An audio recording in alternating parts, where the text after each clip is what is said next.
ভাইয়া বিদেশ গনে আসার পর ভাইয়া ভাবিকে আজকে মুই ট্রিট দিলাম। মোর আবার আজকে এলএলবি এক্সাম আছিল। ভাইয়া আবার মোর ছোট্ট রাস্তা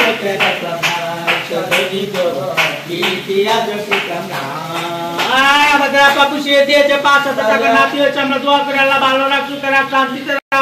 আর এই দিক দিয়ে মোর ছোট্ট রাজকন্যা হয়েছে ওর লিগে বাড়তে হিজুরে আইসে এবার 5,000 টাকা নিয়ে গেছে। আর এদিকে হিন্দে ভাইয়া যে কসমেটিক গুলো আনছে লই এবার ভাগ বন্টন করা হইতে আছে, কারে কি দেওয়া হইবে। তার আজকের ভিডিওটা মোর দাদুর বুয়ার স্কিপ করবো না করলে মোটেও দেখতে পাবেন বেমলা কিছু। আসসালামু আলাইকুম দাদুর বউ রাফুরা বেরা সকলে কেমন আছেন? আশা করি আল্লাহর রহমতে সকলে ভালোই। তার ভাইয়া যেহেতু এফির প্রথম বিদেশ গনে আইয়ে মোর ছোট্ট রাজকন্যারে কোলে নিয়েছে ওই লিগে কলো খালি হাতে দেখে নেই সালামি দিয়ে এরপরে কলো কোলে নিয়েছিল। তার আমি গুলোকে শেয়ার করলাম আর বেইনে গেলে ঘুমে গুনে উঠে কলো চলে যাইতেছি পরীক্ষা দিতে। মোর এলএলবি ফার্স্ট ইয়ার ফাইনালের এক্সাম তো চলতে আছে। মুই তোমার দাদু বুয়াগুলোকে শেয়ার করছিলাম। তার আরেকটা এক্সাম চলতে আসছিল। তার যেহেতু ভাইয়া বিদেশ গনে আসছে তার ভাইয়া ভাবিকে নিয়ে যাইতে এসেছিলাম পরীক্ষার হলে। মোর পরীক্ষা শুরু হয় 9টার 3 না 1টা পর্যন্ত 4 ঘন্টা পরীক্ষা হয়, কিন্তু এই 9টা বাজে পরীক্ষা শুরু হলো 8:30টার ভিতরেই কিন্তু এক্সাম হলে একালে প্রেজেন্ট থাকতে হয়। তার যেই হোক মোর বাড়ি তো ড্যামরা বোঝানি ড্যামরা গনে মোহাম্মদপুর মহিলা কলেজে যাইতে হয় বেমালা দূর। আর এই বেন্যাকালে ঘুমে কোনো উঠে যাওয়াটা যে এত কষ্টকর যা বলার বাইরে। এককালে 6টা বাজে উঠতে যেতে হয়।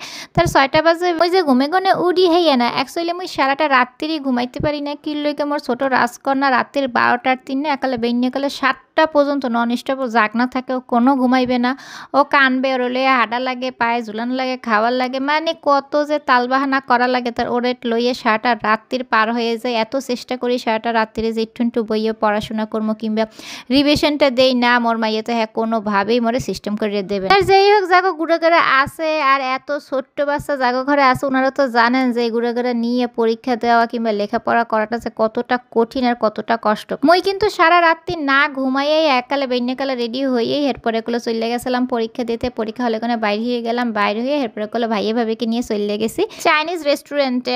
আর এই হিন্দে বলছিলাম যে যেহেতু মোর পরীক্ষা 4 ঘন্টা আসছিল, মোরে যেহেতু নামাইয়ে দিয়েছে এককালে সুন্দর করে যে কলেজের সামনে। আর বলছিলাম যে তোমরা ঘোরাফেরা করো। ভাইয়াও বলছিল যে হিন্দে মোরা ঘোরাফেরাও করতে থাই আর তুই পরীক্ষা দিতে থাক, পরীক্ষা শেষ হলে তোরে নিয়ে আবার চলে যাম। তার পরীক্ষা যখন শেষ হয়েছে এরপরে বললাম যে ভাইয়া ভাবিকে চলো মুই তোমাদেরকে ট্রিট দিব, কি খাওয়া দাওয়া করবা। তার ওই লেগে করলো চাইনিজ রেস্টুরেন্টে আইসে পড়ছে। ভাইয়ারা বলতে আসছিলাম যে তোমার পছন্দের কি কি আছে খাবার এই তুমি অর্ডার দাও। তার ভাইয়া এবার হেদুর খাইতে পারে না আর বলতে আসছিল যে কি নেবে আমার পছন্দের জন্য মুই নি। মুই বলছি যে মুই তো সবসময় খাই থাকি, তোমার যাইয়ে ভালো লাগে ওই এনো। তার ভাইয়ের কিন্তু থাই স্যুপটা অনেক অনেক পছন্দের বোঝেন। তার প্রথমে থাই স্যুপটা অর্ডার দিয়ে নিয়েছিলাম। ভাইয়ার থাই স্যুপ আর সিঙ্গুর মাছ এই দুইটা জিনিস বেমালা প্রিয় বোঝেন। তার যেই হোক যে কদিন ভাইয়া বাংলাদেশে আসে আমাগুলো ইনশাল্লাহ শেয়ার করবো। মানে ভাইয়ের পছন্দের খাবারগুলো আমি ট্রিট দিব ইনশাল্লাহ, দোয়া করেন। তার ওই লেগে প্রথমে থাই স্যুপটা অর্ডার দিয়ে নিয়েছিলাম আর বললাম যে প্রথমে তুমি থাই স্যুপ খাও। আর বাংলাদেশ রাইখা নিজের দেশ রাইখা যখন কেউ প্রবাসে যায় তখন কিন্তু বাংলাদেশের খাবারগুলোই বেশিরভাগ মিস করে বোঝেন। তা যেই হোক এখানে গুলো থাই স্যুপ নিতেছিলাম। আর এই যে বার্ডারের ভিতর দিয়েছিল না থাই স্যুপ বোঝেন, একালে সিমেন্ট নিয়ে আসছিল তো খুবই কষ্ট হইতেছিল নিতে। এরপর ওখান দিয়ে নিয়েছিলাম, হ্যাঁ কোনো বিষয় না। তার ভাইয়াকে বললাম যে কেমন লাগতেছে, ভাইয়া বলতেছে থাই স্যুপটা খাইয়ে কিন্তু অনেক ভালো লাগছে। যেহেতু ভালো লাগছে ওই লেগে মোর ধারে মনে হইতেছে সার্থক কেউ যদি ট্রিট দেওয়া হয় আর খাইয়ে যদি ভালো লাগে খাবার তাহলে কিন্তু অনেক ভালো লাগে।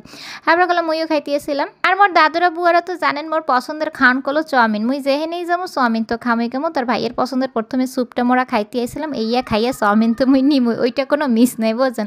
তার এই যে চাউমিন নিয়ে নিয়েছিলাম এটা মোর পছন্দের আছিল আর সেট মেনুটা ভাইয়ের পছন্দের আছিল বোঝেন। তার এখান দিয়ে কী কী খাওয়া দাওয়া করতেছে ওই আমিগুলো আগে শেয়ার করতে আসি।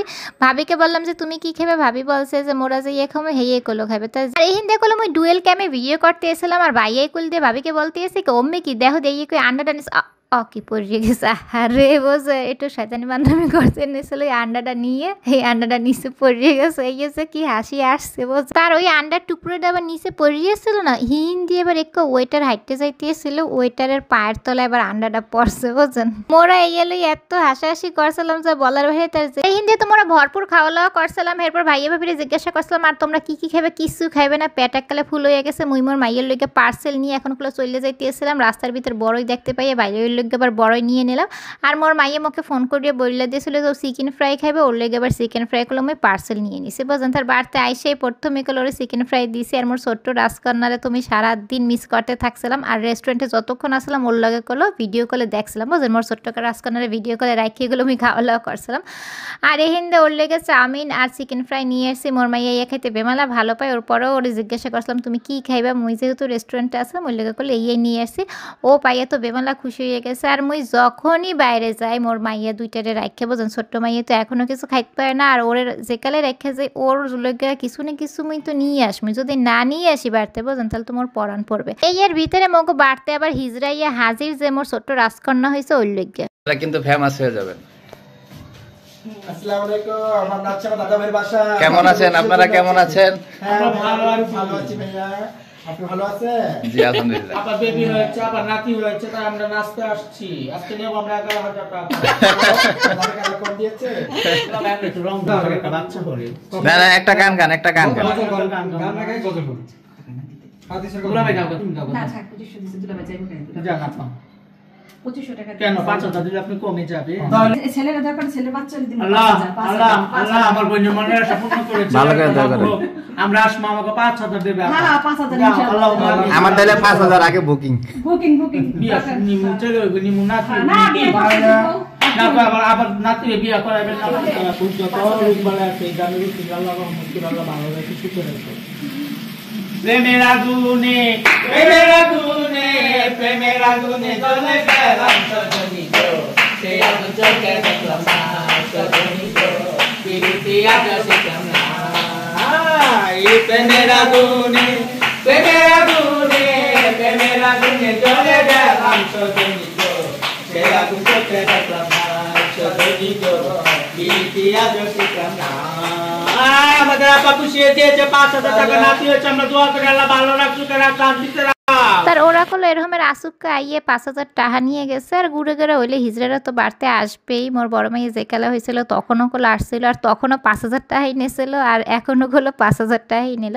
তার যেই হোক, আর এইখান দিয়ে কলো ভাইয়া যে কসমেটিক কিংবা গিফট যেই আনছিল ইয়ে কলো সমস্ত কিছু ভাগ বন্টন করা হইতেছিল। আর স্পেশালি মোর মার লগে কি আনছিল একটু আম্মাগুলোকে শেয়ার করতেছি।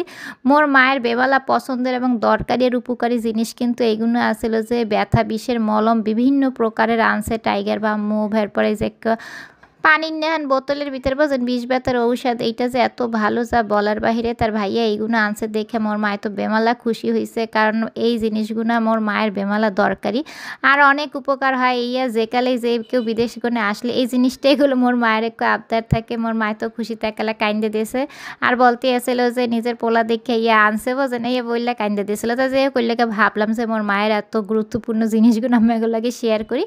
আর এই যে এই বিষের যে পানি বোঝেন, যে কোনো ব্যথায় দিলে কিন্তু ব্যথাটা কমে যায়, অনেক আরাম পাওয়া যায়। কত সময় কত ব্যথা করে, মাথা ব্যথা, হাতে ব্যথা, গোড়ালি ব্যথা, ওই ব্যথাগুলো কিন্তু কমে।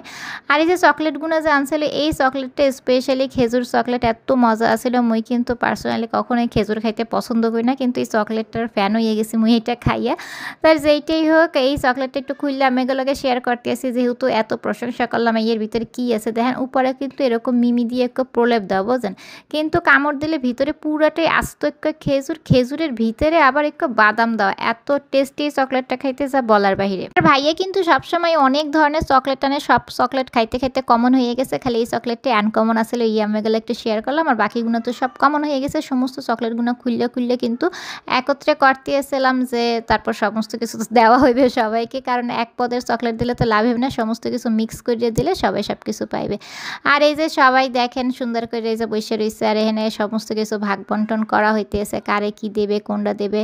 মোর আব্বা, এরপরে হলো মোর ছোট ভাই, মোর মাইয়া, মোর মায়, ভাবি, ভাইয়া সবাই বসে আছিল। চকলেট, এরপর গিফট, কসমেটিক, সাবান, শ্যাম্পু, লোশন যাইয়া যাকে যেটা দেওয়া হবে ওইভাবেই কিন্তু আলাদা আলাদা করে ভাগ করে এরপরে কিন্তু প্যাকেট করে রাখা হইতেছে, সবাইকে সুন্দর করে দেওয়া হইবে। এরকম করে কিন্তু মোরা সুন্দর করে বিকালের সময়টা পার করলাম। এরপরে হলো মোর ছোট ভাই আবার রেডিও একটু বাইরে যাবে, যাওয়ার আগে মোর ছোট্ট রাজকন্যার আবার কোলে নিয়ে এরপরে দেখে যাইতেছে। মোর ছোট্ট রাজকন্যা গুলো রাত্রির বেলা বেমালা কান্দাকাটি করে, তখন কিন্তু রাত্রিরে মোর ছোট ভাই আইসা 2-3 ঘন্টা রাখে মোর একটু শান্তি দেয়, মোর একটু ঘুমের সময় করে দেয়। তা যেই হোক, ওর কোলে আবার একটু ঠান্ডাও থাকে। মাশাল্লাহ মোর নানা ভাই আসছিল। আর এই দেখেন মোর বড় রাজকন্যা পড়ালেখা করতে আছে, কারণ ওর পরীক্ষা চলতে আছে, ওরেও আবার পড়াইতেছে। তাই এরকম করে কিন্তু দিনগুলো পার হইতেছে। সবাই দোয়া করবেন।